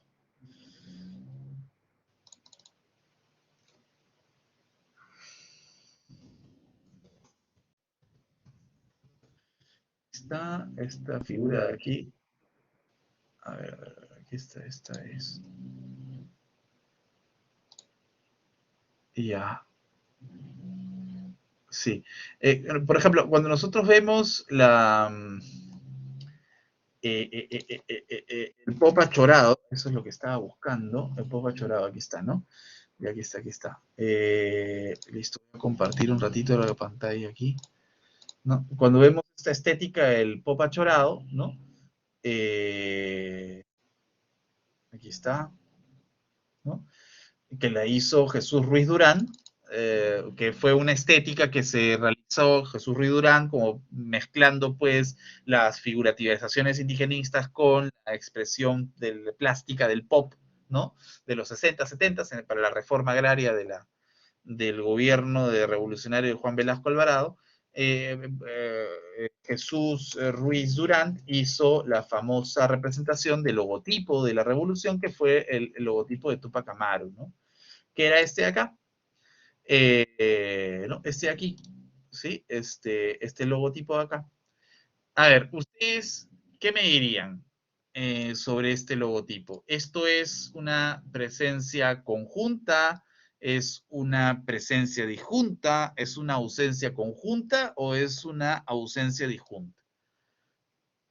¿Qué sería ese logotipo? ¿Con qué se acomodaría más? ¿No? Esto vendría a ser más ¿qué? Porque es el rostro de Tupac Amaru, revolucionario, ¿no? ¿No? Con la letra A. Hay una, Claro, es sí, presencia disjunta, me parece. parece, ¿no? Yo diría más que es una presencia Por conjunta. O sea, porque vemos, digamos, la A y a Tupac Amaru mezclados unos con otros, ¿no? Mezclados unos con otros, componiendo un solo elemento gráfico, ¿no? La presencia conjunta del rostro de Tupac Amaru más la A fusionados. Es como una palabra valija, ¿no? O sea, y yo pienso acá, claro, el gato y la tetera, ¿no? En esa misma lógica, exacto. ¿No? Entonces, claro, podríamos construir toda esta composición de 2 elementos que fusionados, ¿no? Se resuman en uno solo, ¿no? Por ejemplo, Selima, ¿no? ¿Dónde está esto? Aquí está. Acá hay un sindicato, que es el sindicato de Selima, ¿no? Que tiene este logotipo de acá, que es un sindicato unitario de trabajadores. Fíjense, esto sería una presencia conjunta, ¿no? O sea, el elemento de el puño, ¿no? El puño levantado, pero que sale de los ductos de la fábrica, ¿no? De la producción. Entonces, es claro, el puño, la lucha, ¿no? La isotopía lucha y la isotopía maquinal, generan toda esta idea de la lucha a través dentro de la producción, ¿no? De sindicato, unidad de trabajadores. Esto es un logotipo de presencia conjunta, ¿no? Eso es un logotipo de presencia conjunta, ¿no? Por el nivel plástico, quizás, ¿no? Tú me dices, claro, la anterior quizás ha podido ser presencia disjunta a nivel plástico. Claro, a nivel icónico es una presencia conjunta, ¿no? Eh, a nivel icónico, pero igual, el rostro está, el rostro está, claro, a nivel plástico podría ser una presencia. Claro, está rostro, pero yo digo que está más que nada por la ausencia del color. Quizás pueda ser por eso que Robinson dijo que era presencia disjunta. Claro, podría ser, lo que podría ser es una sustitución en todo caso, ¿no? Aunque a nivel plástico también veo yo una mezcla, o sea, yo veo en tanto a nivel plástico icónico una presencia conjunta, ¿no? Porque no es que aquí, para decir que hay ausencia de color, es que podamos ver también el color aquí, ¿no? Lo que yo veo más es formas, ¿no? Que están mezcladas, así como signos icónicos mezclados, ¿no? Conjuntos y mezclados, siendo uno, ¿no? Igual que acá, ¿no? Hay una mezcla a nivel icónico y a nivel plástico, ¿no? Una continuidad, una mezcla que se sabe que las dos cosas están siendo uno, ¿no? Pero quizás en el logotipo de, por ejemplo, sindicato de totus, ¿no? Aquí, ¿no? Por ejemplo, vamos otra vez al logotipo de los sindicatos, ¿no? Aquí, por ejemplo, a nivel plástico, lo que yo veo es una ausencia conjunta, ¿no? O sea, se saca el color que debería de ir aquí. ¿Cuál es el color? El color que debería ir aquí. No es el color, pues, es el color de la piel, ¿no? De la carne, como le dice Klinkenberg, color carne, no color piel, debería ser un color humano, pero en vez de ver plásticamente el color humano, vemos que está ocupando, ¿no? Está ocupando el lugar, ¿no? Una ausencia conjunta, en todo caso, no está el color piel, sino que está siendo ocupado por plásticamente el color amarillo. Entonces, eso sería una ausencia conjunta. Está ausente el color piel, el color carne, pero está suplantando ese color el color amarillo. ¿Por qué el color amarillo? Porque la empresa Totus tiene esos colores. ¿No? Tiene esos colores. Y este es pues un logotipo más que todo más que revolucionario como el de Selima, es un tipo del handshake, ¿no? De la confraternidad, de la negociación, de la convergencia entre el trabajador y la empresa, ¿no? Más reformista que revolucionario, ¿no? Entonces, vemos aquí que es una ausencia conjunta porque se saca un elemento plástico y se ocupa por otro, ¿ya? Se ocupa por otro. Esto más o menos, ¿sí? Esto es más o menos así. Entonces, cuando nosotros vemos ahora, ya con esta especie de ejemplos resueltos, los 4 modos de retórica icónico-plástica, la lectura se vuelve un poco más compleja porque nos termina diciendo que hay una relación icónico-plástica también. O sea, una vez que el grupo Mew te dice, listo, ya te has familiarizado con estos 4 tipos ¿no? Que son estos de acá, ¿no? Que los ponen por aquí, ¿no? Ellos los ponen así, no los ponen como cuadrados semióticos, los ponen así, ¿no? En ausencia conjunta, ¿no? En presencia conjunta, en presencia disjunta y en ausencia disjunta, ¿no? Son los 4 modos. Una vez que estás familiarizado con estos 4 modos que se colocan en el cuadrado semiótico, podemos hacer lo siguiente, ¿no? Podemos, dicen ellos, hablar acerca de relaciones icónico-plásticas. Y aquí vamos a complejizar. Y estos son los ejemplos que en el WhatsApp me ponía José, ¿no? ¿Qué pasa con esto? Estas cosas más complejas. ¿Sí? Ya bueno, esos son relaciones icónico-plásticas, ya que son un poco más complejas, y con esto ya acabamos, pero serían justamente otra vez 4, ¿no? Que los podríamos resumir en este cuadrado que está ya en el grupo Mu. Es básicamente lo siguiente: ausencia, presencia, ausencia icónica, ausencia plástica, presencia icónica, presencia plástica. Aquí dice tropo plástico en lo icónico. Claro, o sea, es el ingreso de un enunciado plástico en una homogeneidad icónica. Tropo icónico en lo plástico es al revés, es el ingreso de una unidad icónica en una redundancia plástica. Y aquí, emparejamiento plástico en lo icónico. Es cuando lo plástico y lo icónico convergen en un enunciado visual. Y emparejamiento icónico en lo plástico, lo mismo, ¿no? Pero hay un emparejamiento. ¿Qué es un emparejamiento? Ya vamos a ver. Entonces, aquí viene nuevamente una complejidad, porque podríamos resumir estos 4 tipos de relación entre lo icónico y lo plástico a propósito de los 4 tipos de ausencia y presencia en este cuadrado semiótico, ¿no? Yo acostumbro a ordenarlo así, ¿no? Me parece que es más fácil. Por ejemplo, Un tropo plástico en lo icónico es cuando tú estás viendo un enunciado visual, ¿ya? Aquí, icónico. Vemos, por ejemplo, la fotografía de ¿no? El ejemplo que pone, por ejemplo, Klinkenberg, ¿no? Klinkenberg pone el ejemplo del tropo plástico en lo icónico de la siguiente manera. Dice, imaginemos esta cómic de Yoko Tsuno, ¿no? En donde la Yoko Tsuno, que era esta exploradora, ¿no? Este cómic tipo a lo Tintín, en donde ella conoce a una extraterrestre de Marte, me parece que es.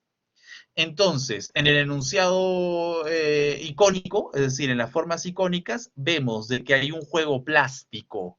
Hay el ingreso y la salida de un juego plástico.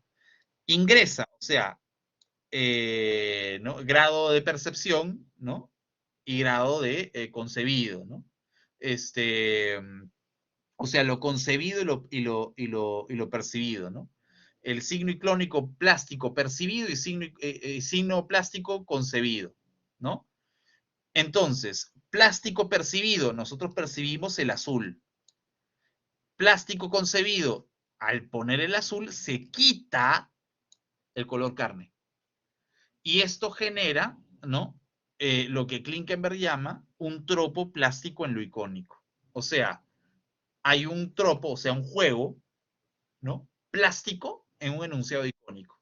Como esta diosa ¿no? hindú, Ganesh, creo que es, no me acuerdo cómo se llama, que es una diosa pues de la guerra, un dios de la guerra pintado de azul, ¿no? El cuerpo de azul, ¿no? Este juego plástico en lo icónico es lo que genera un efecto retórico un poco más complejo, ¿no? Ya vemos ahí juegos plásticos en lo icónico. ¿Se entiende esto? Esto sería tropo plástico en lo icónico, ¿ya? El grado percibido, lo actual, se actualiza, el azul se quita al color carne, ¿no? Como dice Klinkenberg. Y por eso hay un juego plástico en lo icónico, ¿ya? En el otro Vishnu, ¿no? Vishnu, Ganesh, Vishnu, ya, en el otro compuesto, ¿no? En el otro compuesto hay más bien un emparejamiento plástico en lo icónico. ¿Qué es un emparejamiento? Si se fijan bien en las flechitas, es cuando lo plástico percibido, lo plástico concebido, no están en una relación de sacar y poner, de sustitución, sino más bien los dos están siendo realizados en el enunciado visual. ¿Sí? Pero, por ejemplo, y el ejemplo que pone Klinkenberg es, imaginemos que de pronto hay un dibujante que ha dibujado con perfecta simetría a un ser humano, no qué sé yo, ¿no? Y pero en la pierna, ¿no? Izquierda del hombre, ¿no? La dibuja, la pinta de rojo y la otra con verde. Entonces, hay una redundancia icónica. ¿Qué se refiere a una redundancia icónica? Que sabemos de que esa figura es humana y sabemos que las dos piernas son humanas, ¿no? No obstante, hay un juego plástico y un emparejamiento, es decir, una realización de lo rojo y lo verde que se está dando en este enunciado icónico, ¿no? Lo rojo y lo verde, percibido y concebido, están siendo dos entidades emparejadas, simultáneas, en el enunciado visual icónico, ¿no? En la figura del hombre. La pierna roja, la pierna verde, qué sé yo, ¿no? ¿No? Ese es el ejemplo que pone Klinkenberg, ¿no? Eso sería un emparejamiento plástico en lo icónico, ¿sí? Fíjense, ya estamos en un nivel más complejo en las retóricas visuales, ¿ya? Es un grado más complejo. Ahora, el lado de la izquierda es cuando predomina lo plástico, o sea, cuando estamos viendo elemento plástico, ¿no? Un elemento plástico, ¿ya? En lo icónico. O sea, cuando lo que estamos haciendo es intervenir plásticamente un enunciado icónico. Pero ¿qué pasaría al revés? ¿Qué pasaría cuando intervenimos icónicamente una redundancia plástica? ¿Cómo es eso? Allá pues. Por ejemplo, entonces tendremos que partir aquí del tropo icónico en lo plástico. ¿Qué es el tropo icónico en lo plástico? Es cuando hacemos ingresar elementos icónicos en redundancias plásticas. Entonces, aquí el ejemplo que pone Klinkenberg es de los frisos, ¿no? O sea, de cómo, por ejemplo, puede existir una repetición de figuras, ¿no? Una repetición de figuras, y él lo coloca, a ver, un ratito, aquí está, ¿no? Él coloca este ejemplo en torno a, aquí está, un ratito, claro, es un elemento plástico, uno entra y el otro sale, ¿no? Un icónico percibido entra, que vendría a ser, por ejemplo, figuras de lo animal, ¿no? Y un icónico concebido sale. ¿A qué me refiero? Klinkenberg dice que imaginemos que, por ejemplo, en los frisos o en los capiteles de las iglesias, como por ejemplo aquí he puesto un capitel, ¿no? Concreto, imaginemos que vemos una redundancia plástica de figuras humanas, ¿no? Imaginemos, ¿no? Vemos figura humana, tipo Escher, ¿no? Figura humana, figura humana, figura humana en los capiteles de las iglesias.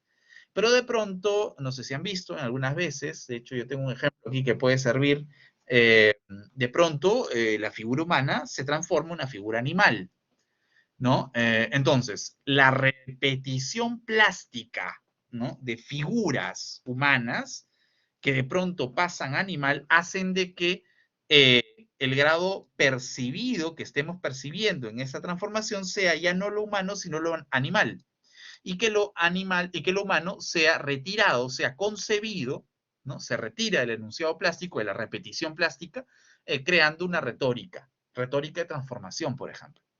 Me parece que uno de los ejemplos más claros es este, ¿no? Es este de aquí. Las cabezas clavas de la cultura chavín, en el templo chavín de Huántar, ¿no? En la cultura peruana, vemos pues de que existían estos ornamentos en el templo que son llamados después por los arqueólogos como cabezas clavas, que estaban incrustadas en el templo. Las cabezas justamente pasan a tener una repetición, eran incrustadas en el templo, generando una repetición o una redundancia, ¿no? En la composición. Pero cuando tú ibas viendo las cabezas, como se ve en la figura de aquí, ibas viendo que la cabeza humana, los rasgos humanos, prontamente se iban transformando en rasgos que no eran humanos, sino más bien eran rasgos ya de reptil y qué sé yo. Esto porque en el templo Chavín de Huántar pues hacían estos rituales en los cuales se participaba el San Pedro, ¿no? Que es una especie de alucinógeno, no es una especie, es un alucinógeno parecido al peyote para las personas que no conocen la planta, y que daban inicio o motivaban a la iniciación del ritual que los conducía dentro del templo a generar un tipo de composición axis mundi dentro del ritual, ¿no? Bueno, ya, dentro del templo.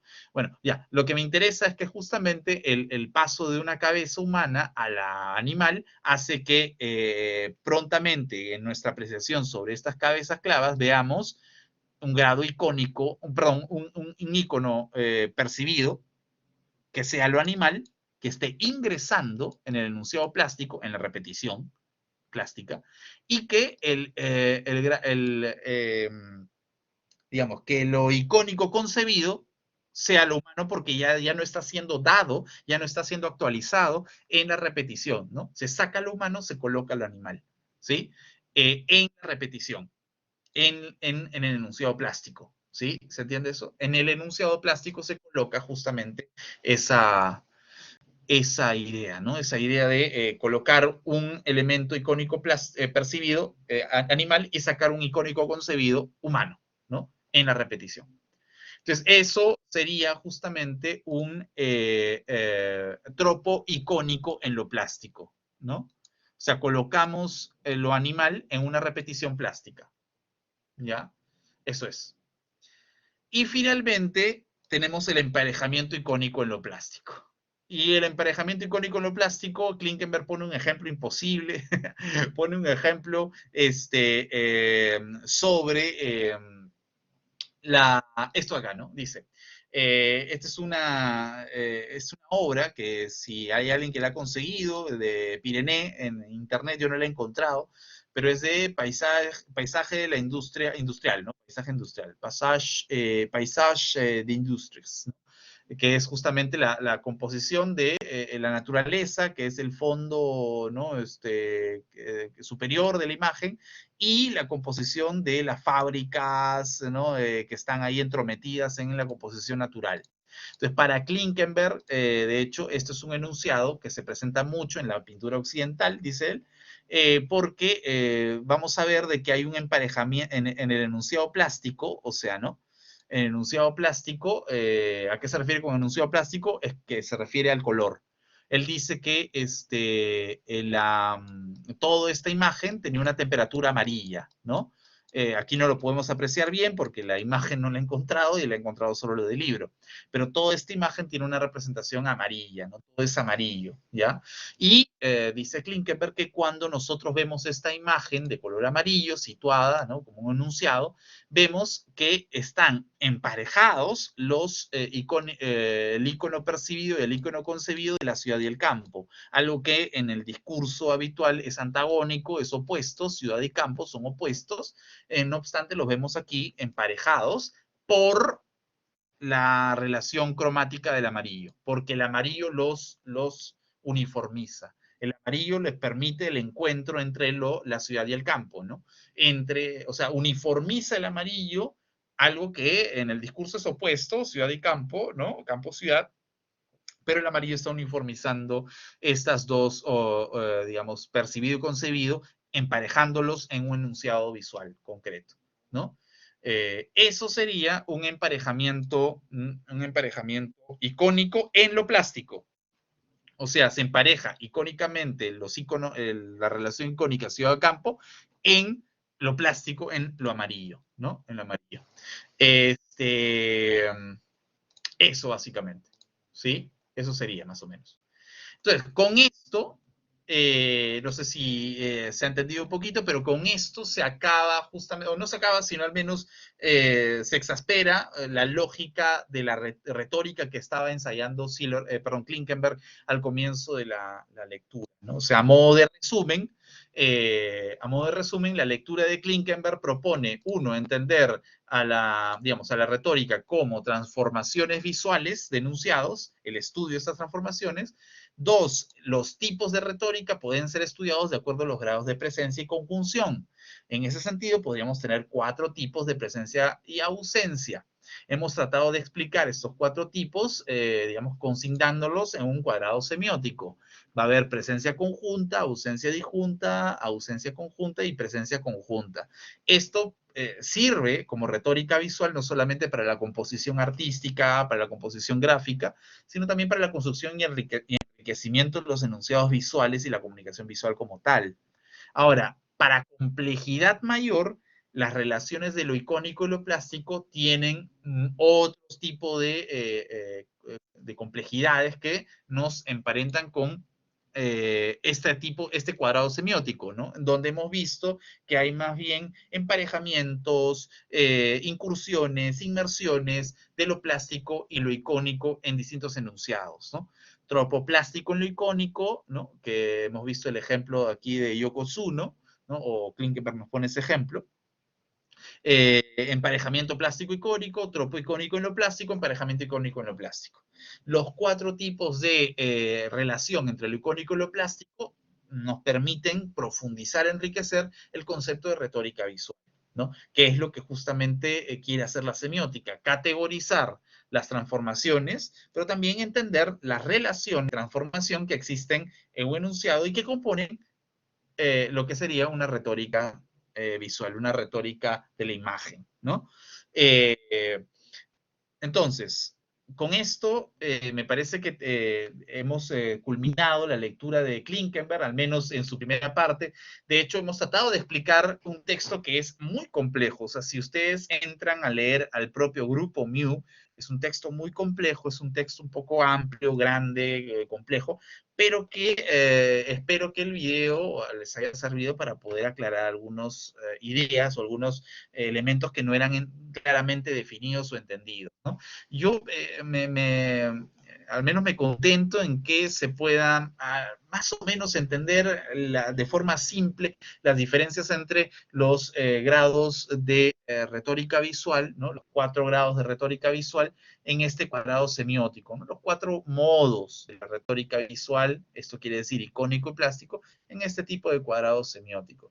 Ya con esto los animo a que vuelvan a la lectura para poder profundizar en alguno de los conceptos. Robinson, José, ¿algunas observaciones finales que quieran proponer? Pues estaba pensando un poco en lo último, estas interferencias entre lo plástico icónico. Por ejemplo, en el barroco, ¿no? Me parece que en el barroco los colores se mezclan mucho para dar nuevos iconos, ¿no? Creo que es más tropo plástico en icónico. Me pareció interesante verlo desde esa perspectiva de lo barroco. Ah, claro, claro, claro, claro. Lo barroco, claro, es más tropoplástico en lo icónico, pues porque de hecho hay un pequeño texto de eso, me parece que ese es al menos la investigación de Deleuze en el último, a ver, donde habla acerca de la moda, no sé si, vamos a ver, ¿dónde está acá? Donde habla acerca de la moda, creo que es este de aquí, el pliegue, ¿no? Cuando nos vamos al pliegue, por ejemplo, vamos a ver por acá, compartir aplicación aquí, sí, en este textito de acá, ¿no? Que es este Leibniz y el barroco, o el barroco. Aquí Deleuze habla acerca de la nueva armonía, me parece que esta es, ¿no?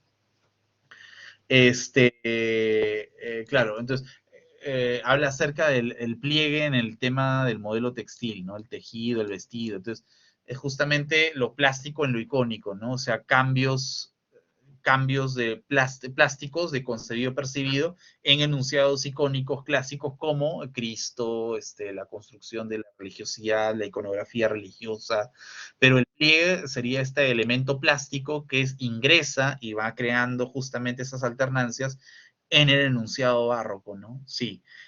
Acá hay justamente Deleuze habla acerca de esto en la nueva armonía, y sí lo podría emparentar, si es que se me permite, este breve capítulo con esta forma retórica que quizás podría estar privilegiándose en el barroco de lo plástico y lo icónico. Ahora, tu comentario me da muchas alas también para poder o invitar a que las personas más interesadas puedan historizar estos modelos, ¿no? O sea, se podría historizar justamente, o sea, por ejemplo, lo barroco, ¿no? La figura del barroco o de lo kitsch o justamente del impresionismo o cómo qué pasa, cuáles son las retóricas más acentuadas, ¿no? En los distintos tipos digamos, proceso histórico del propio arte, ¿no? O sea, ¿se podría historizar esto? Sería una pregunta buena, ¿no? ¿Se puede historizar estas formas de relación retórica propuestas por Klinkenberg y que de hecho podrían hacernos delirar mucho más en la composición de la comunicación visual históricamente situada, ¿no? Me parece que podría ser interesante eso, historizar esto, ¿no? Esto sería un camino. Así es. Otra pregunta o algo así para ir cerrando. De hecho, yo quería comentar, claro, Robinson se puso en modo artístico, pues, ¿no? Y hablando de barroco y eso. Yo no soy tanto artístico, pero sí me interesa mucho, tú sabes, lo de los cómics. Entonces, esto relacionado a los cómics también sumaría bastante y hasta con justo lo que acabas de decir de historizar, ¿no? El arte en base a estas retóricas, igual también tranquilamente se podría hacer con los cómics, ¿no? Porque hay estilos artísticos, justo como lo que mencionabas, por ejemplo, el Pova Chorado, que es muy recurrente de los 60, 70, pero ahorita, por ejemplo, que estamos viviendo toda esta revolución cinematográfica, los cómics también se nutren de eso visualmente, a volverse fotorrealistas o lo más realistas posible, ¿no? El uso de las viñetas, como parte del discurso, no solo a nivel plástico, sino también icónico, por ejemplo. Es bastante interesante, la verdad, todo esto. Claro, o sea, el ejemplo quizás más cercano es lo que, bueno, lo que puso el ejemplo de Yoko Tsuno, ¿no? En la portada del cómic, ¿no? Pero evidentemente se puede transparentar o se puede aplicar a cualquier tipo de realidad visual, material, ¿no? En el caso del cómic es más complejo porque un solo cómic puede construir un montón de retóricas visuales en una sola página, ¿no? Tú tienes en una sola página 5 o 7 viñetas y en esas 5 o 7 viñetas pueden estar pues exasperándose diversos tipos de dinámicas que acabamos de ver, tanto de los modos de retórica visual como de los topos y emparejamientos icónico-plásticos, ¿no? Podrías encontrar en una sola página bastantes. La idea del análisis retórico sería ver cuáles son las que más acentúan y en qué momento se utilizan, ¿no? Con qué intención se utilizan. Por ejemplo, a propósito de los cómics, y ya que nosotros estábamos investigando sobre esto, ¿se acuerdan el cómic de Rupai, ¿no? Que es este cómic de la violencia ¿no? La violencia en el Perú, ¿no? La guerra interna, ¿no? Vemos justamente que había todos estos elementos retóricos también, ¿no? O sea, hay movimientos plásticos en lo icónico a cada rato, ¿no? O sea, estos ensombrecimientos, estas relaciones más oscuras, ¿no? Hay movimientos icónicos, ¿no? Sobre todo plásticos a nivel cromático, ¿no?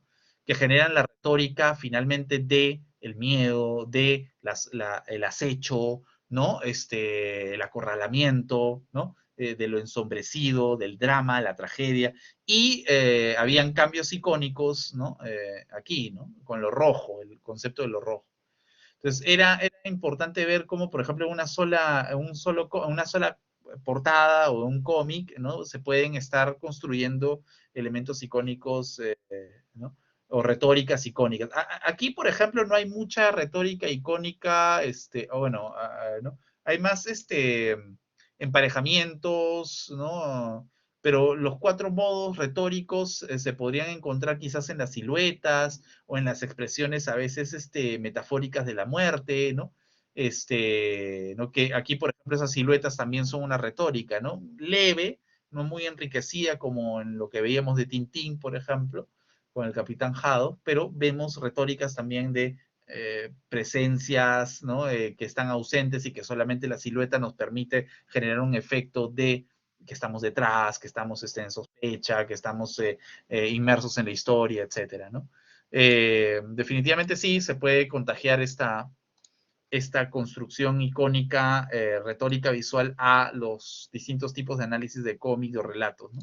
En Capitán Haddock se hacía un poco más complejo esto, ¿no? Pero bueno, sí, ¿no? Esto está por aplicar, es un modelo que, si se me permite, no solamente falta historizar, sino falta aún todavía mucho sacar, digamos, el jugo o exprimir más estos modelos teóricos de cara pues al análisis semiótico social, ¿no?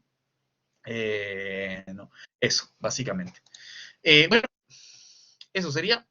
Yo les agradezco bastante la participación, les agradezco bastante el haber participado a este pequeño encuentro en el que nos hemos concentrado en la lectura de Klinkenberg y el grupo Mew, ambos textos que pueden ser fácilmente asequibles, ¿no? En internet, están muy fáciles de poder encontrar. La próxima reunión sobre estos temas de imagen y retóricas visuales la vamos a hacer en torno al color y también los espero ahí la próxima semana, ¿sí? Bueno, eso sería todo. Les agradezco a Robinson y a José Miguel que han participado en ejemplos y en preguntas que han nutrido también la sesión. Eso sería todo. Nos veríamos la próxima sesión. Cuídense mucho. Suscríbanse.